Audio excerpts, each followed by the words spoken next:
Olá, neste vídeo irei explicar como interpretar os gráficos do Simulador de Ecossistemas de Inovação EcoSys. O EcoSys disponibiliza um total de 8 gráficos com o objetivo de dar ao usuário uma ideia visual do comportamento do sistema no decorrer do tempo. Os 4 primeiros gráficos são os principais e demonstram o desempenho dos papéis de geração de conhecimento, os gráficos vermelhos, e o de consumo de conhecimento, no caso dos gráficos azuis. Os dois gráficos da esquerda ilustram a motivação para aprender das entidades. Já os da direita ilustram a aptidão das entidades, isto é, quanto elas estão aptas às demandas do mercado. A aptidão aqui é uma forma de medir o quão bem uma entidade consegue interagir com outras ao seu redor e com o ambiente. Assim como na natureza existem os seres mais aptos a sobreviver e obter recursos do meio, na teoria dos ecossistemas de inovação, os mais aptos são aqueles que possuem maior capacidade de obter recursos do ambiente e de serem selecionados para uma interação, ou seja, uma troca de conhecimento.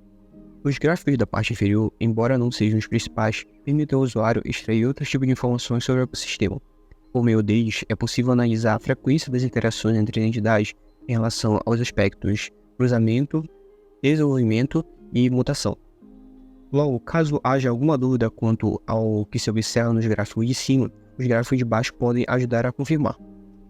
Vamos a um exemplo. Suponha que eu escolha entre o cenário disponibilizado no portal o ecossistema completo, ou seja, aqui em que existem todos os tipos de entidades e papéis de conhecimento.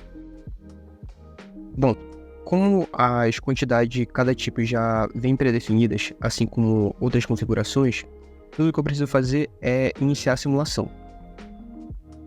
Eu também posso aumentar a velocidade dela para a velocidade máxima.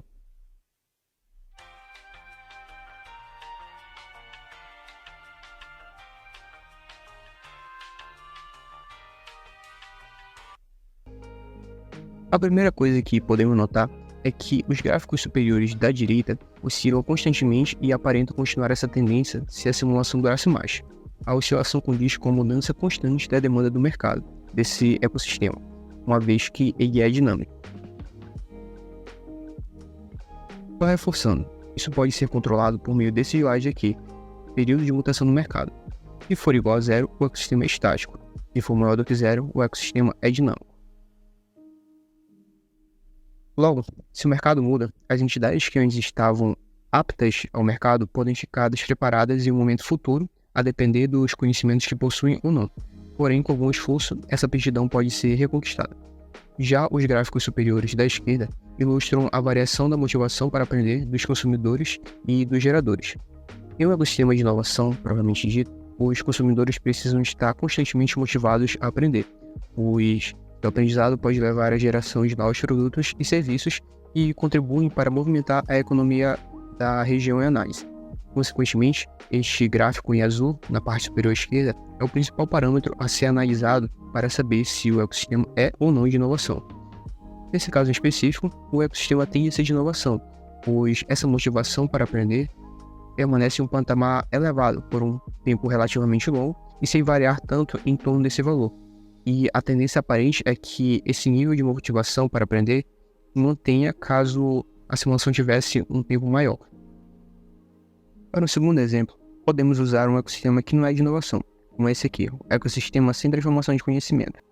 Vamos colocar aí para rodar, esperar até que a simulação termine.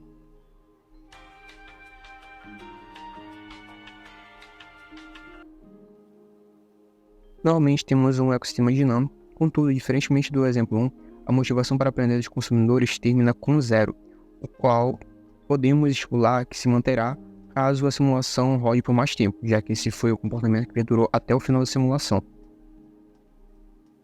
Ainda que a simulação comece com algumas entidades que desempenham os papéis de geração de conhecimento e de consumo de conhecimento, não existe um terceiro papel importantíssimo para o ecossistema, o de desenvolvimento ou transformação de conhecimento científico para tecnológico.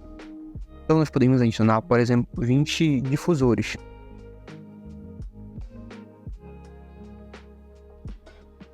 Isso fará com que o ecossistema volte a ser de inovação. Isso porque os difusores farão esse papel que está faltando.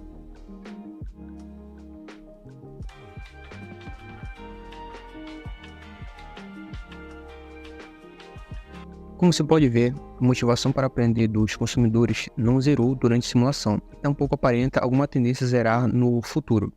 Mesmo que esse gráfico possua uns dois vales bem notáveis, essas quedas de motivação foram rápidas, de forma que logo em seguida a motivação cresceu consideravelmente.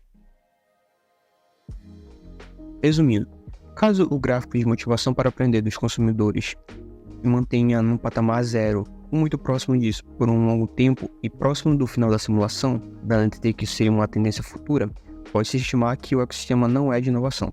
Por outro lado, se o gráfico mencionado se mantém em patamares elevados por longos períodos de tempo e próximo do final da simulação, pode-se estimar que o ecossistema é de inovação. Obrigado por ter assistido, deixe seu feedback e comente caso tenha alguma dúvida.